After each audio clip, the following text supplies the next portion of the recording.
kambe artiste be mabbe wol do nginde mum ben fo mboma ko bem mabbe na he o granjo mabbe ko baba mabbe en fait ko dum do adu ngandude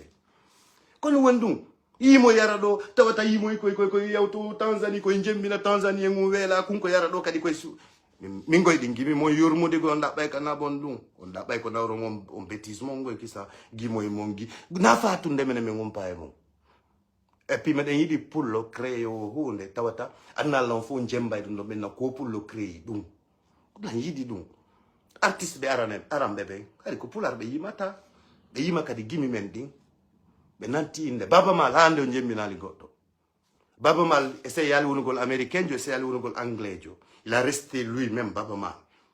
ça y hay artiste e mon koy wela koy hori koy la koy toni artiste on kanu be ça y ha joni ni ko gine tumbe cartonata parce que be kani kadi non ngari ala to ndey non tan tampi ngore mo darnde ala ngari ala lu kani ha huda asike ko hay koy te lu kani ha sufida no mi suda tawndu ça y ben fo yimbe be reconnaître tabe ko jembinay ko yimbe non kono nyina taben ko star ben na star yeso mi min ben ko be poubelle simple yeso simple poubelle ay concert ma be mi yata déjà Mimi yata concert wonda o. Si ta fa la Guinée faut ina ko meilleur.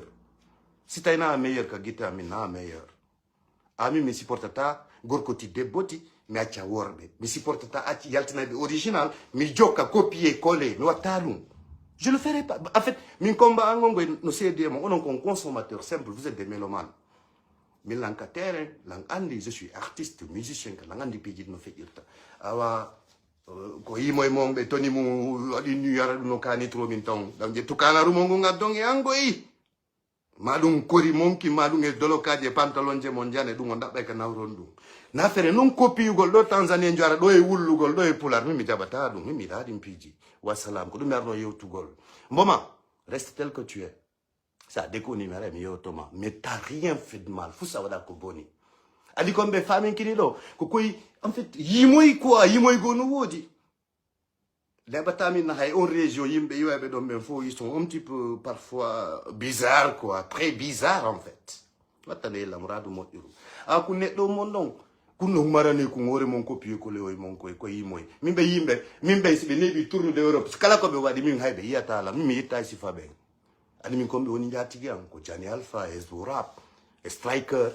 bagada wonson comme ces gens là j'adore mais on pas que igor côté de boti job yalda e nga faire et comme pour place à des kala guinéens de fala droit de musique parce que déjà je suis avec le plus grand tourneur du monde en fait le plus grand tourneur guinéen comme ngama ko wondata le plus grand producteur guinéen comme ngama ko wondata awakoya andu comme woni musique intéressante trop et puis je suis trop inspiré je sais chanter aussi arana ko goddo jemminta Tanzanie jode adda do holla yimbe même mi nona dunde artiste son soli wing ou quoi son soli wing en fait complet njandu do labanaka son soli wi doit ka exposade sina dum ko hemndu na batanging ko artiste ile gimbe artiste ko kopioto ko Tanzanie do araka le gimbe labeda famine kino Conakry donc bi wonana ma goy asans ay goy petit ay tay dum de linche manjane pas de manjane kana rumangu surtout aussi quoi tu vois malgré que tu n'es pas beau ça c'est sûr et certain non ngari kan daw hirnduda kono borno chonchi ko ya dema ko mawdo nako o ya to borni wanka di borno la nako ya tourni wanka di tournado nako ya yimi o yima du meron kanima du j'en ai marre de ça moi